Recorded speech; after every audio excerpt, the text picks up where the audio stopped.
Hi everyone, it's Elizabeth here. So I wanted to do this video in regards to evil is live spelled backwards and how to not consent to evil.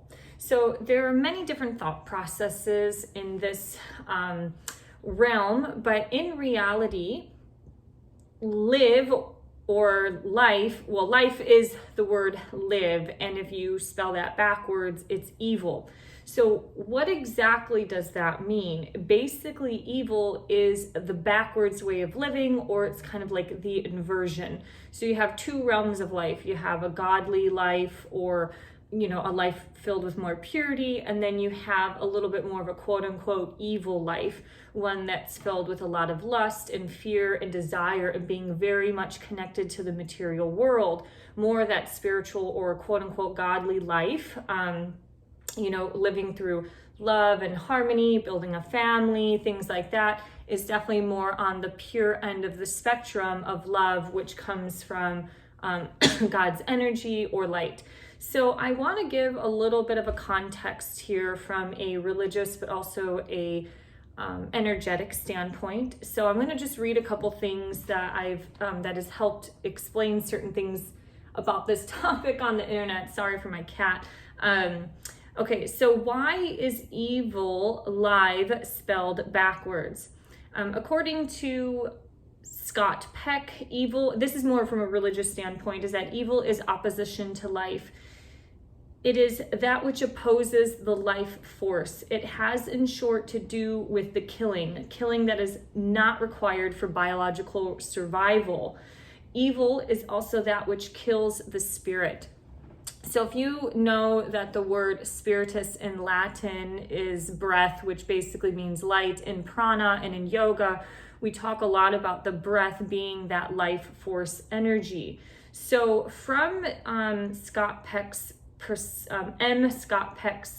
book, which is called The People of the Lie, he basically is revealing a look at this destructive presence of demons, and is consistent with the Orthodox patristic literature. So what he recognized, I guess he studied or was apparent in some exorcisms, is that he noticed that actual spiritual possession seems to be a gradual process in which the person repeatedly sells out for one reason or another.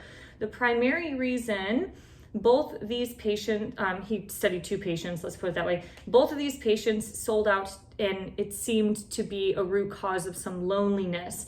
Each person was terribly lonely, and each early in the process adopted the demonic as a kind of imaginary companion. So what he's saying is that demonic entities do have attachments to physical body, and that Satan doesn't have any power except for within the human body. So if you do to some degree give consent, whether that's through, in my analysis of this is whether through actual verbal consent or just through your actions, you can give consent to more darker or evil spirits.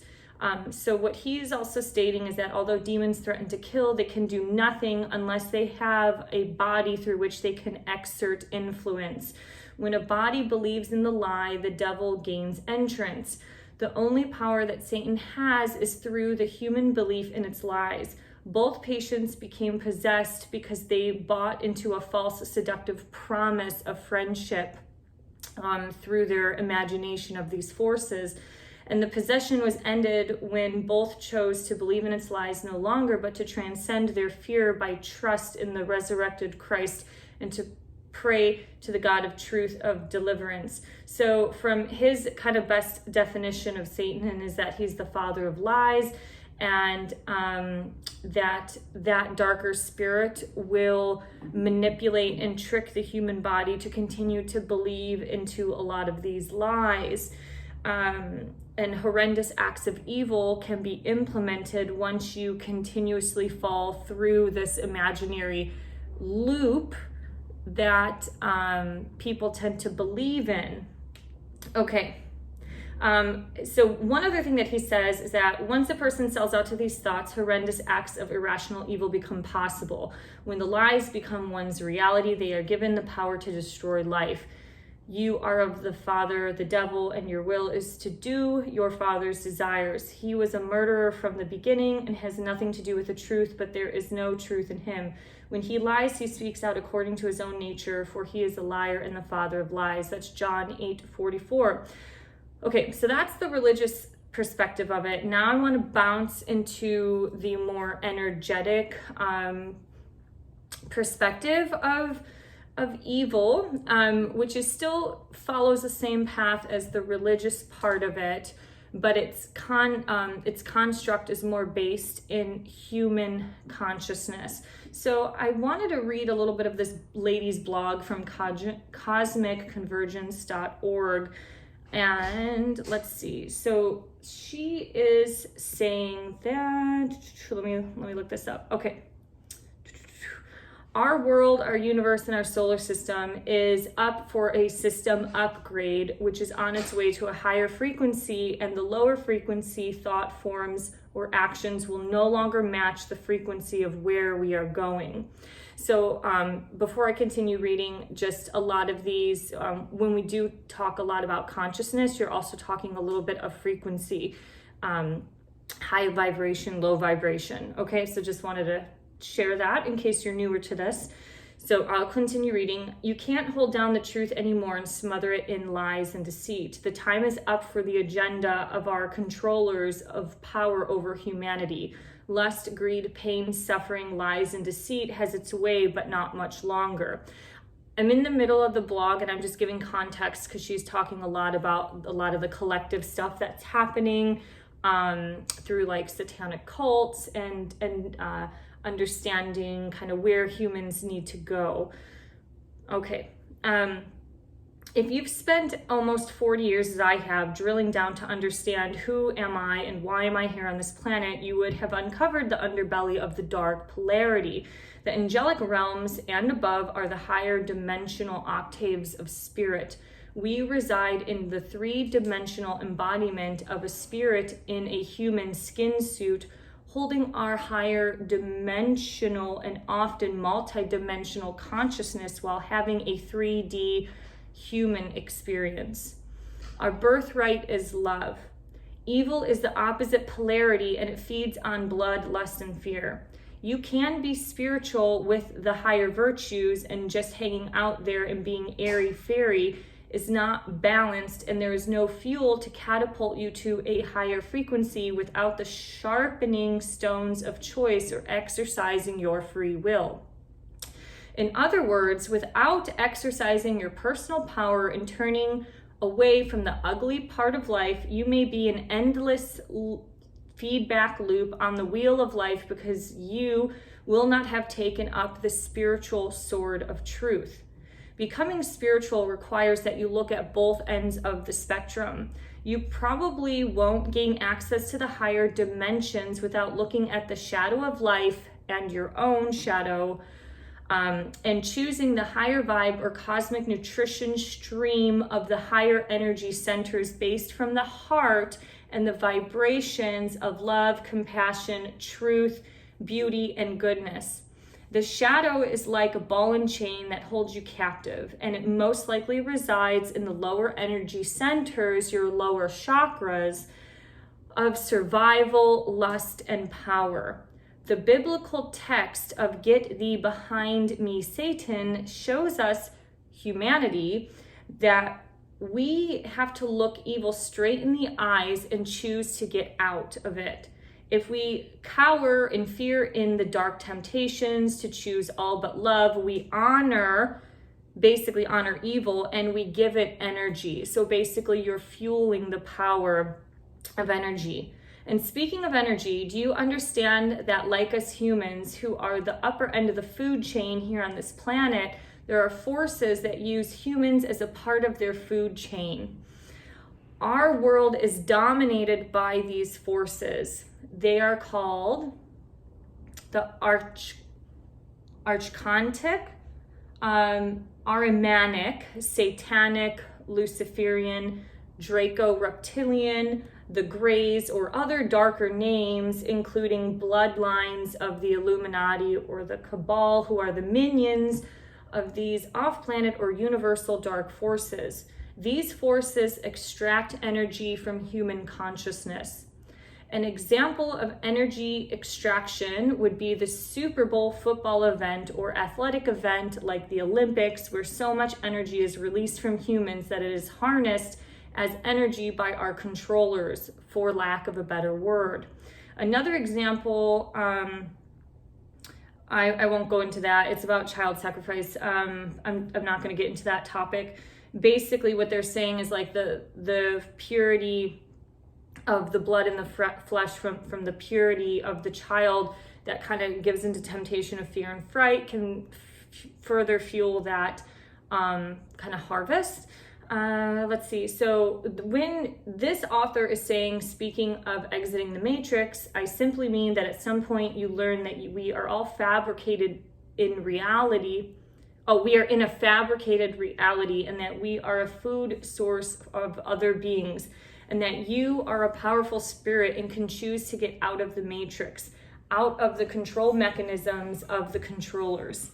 Being a free will universe, we can declare and act on these words, I do not consent, when we are faced with lower energy options. You are much more powerful than you think. Forceful thoughts like I do not consent or plain words like no can keep the boogeyman at bay and our consciousness moving forward. We must exercise our free will and choose light, and believe me, if you are on this planet, you will be tested. So one of the biggest things I think is happening today is that there is a breakdown of people's minds and morality, and there's a little bit of mass confusion of what exactly is right or moral, especially because there's been so much indoctrination through certain movements and agendas, and it kind of pulls and breaks away from the common sense. And no matter what political belief you reside in, you should be able to understand just basic human,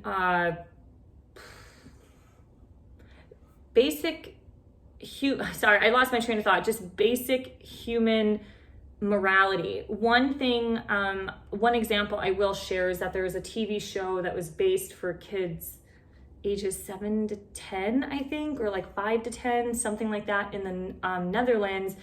And it's called the John Diller Man. And so basically Diller Man means penis man, where I wanted to actually do a separate video on this, but John Diller Man is a man with a really big long penis, like really long, and he does things with it. And this is a television show.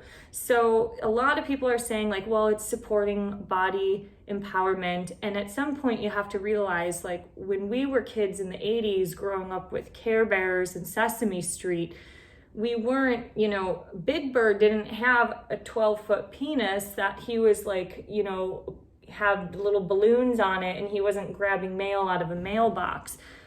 This is a real show that is happening in the Netherlands. So at some point, when you are so caught up in the system or in these certain liberal beliefs, you cannot distinguish between right and wrong, or what is going a little too far. In my opinion, I'll just do a separate video on John Dillerman, but you can easily get caught up in these things. And the way that life and the universe or God, whatever word you want to say, continuously tests you. And if you continuously repeat the same life lessons and you're not getting the life lessons, you're going to continue to go through the same spiral. For example, if you are in a relationship and you have problems with lust and you rampantly cheated on your partner, maybe the next time you get into a relationship is somebody that's really good for you but doesn't look like the super hot Playboy model.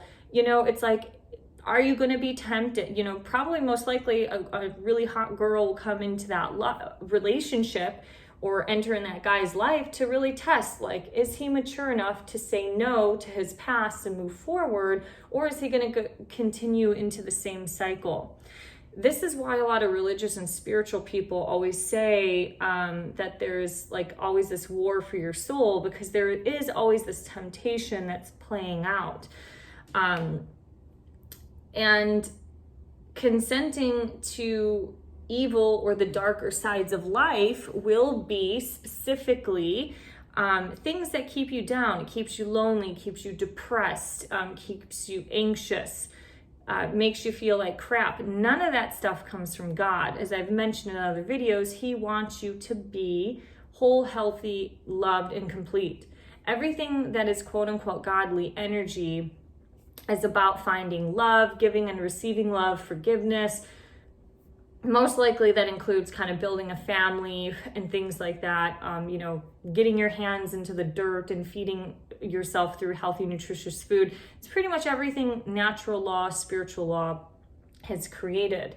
The man-made part, which is kind of the backwards area, like the GMOs and things like that, are ways to trick and lure you in. So you can say, I do not consent to certain things. But for example, I believe GMOs are horrible. I do believe it's evil. Engineered food is horrible for you.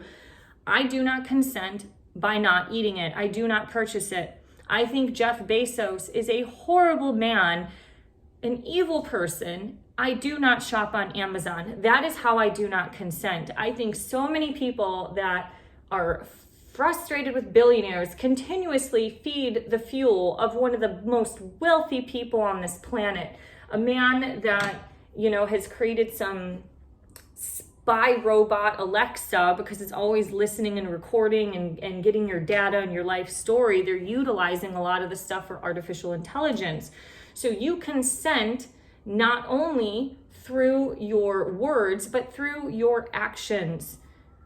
If you're really trying to get into a healthy relationship and you consent by having sex with one-night stands, you are not helping yourself at all. You are continuously going into that loop of what I mentioned earlier and what the blogs mentioned earlier, of just getting yourself in this rut because you're feeding instant gratification. How much unprotected sex, or what am I trying to say? How many kind of like random pregnancies have occurred because people have fueled themselves into lust? They haven't used their brain or to take a step back and really say, like, I'm feeding into the temptation of my lust and my horniness, that, doing that, especially without protection, has led them at a greater risk for an unwelcomed pregnancy. Let's put it that way. So getting yourself out of your ruts, whether that is physical or mental or these temptations, if you're constantly getting sad or depressed or angry because some work situation or whatever is going on, you're in a bad relationship, but you constantly go to the alcohol to feed your worries and to numb yourself through the pain, that doesn't do anything to benefit you or help you. I've known a lot of people, especially business people, they've uplifted themselves and moved themselves out either by gaining a spiritual life or just something like simply reading business books that actually produced some personal growth there, like the 7 habits of highly successful people.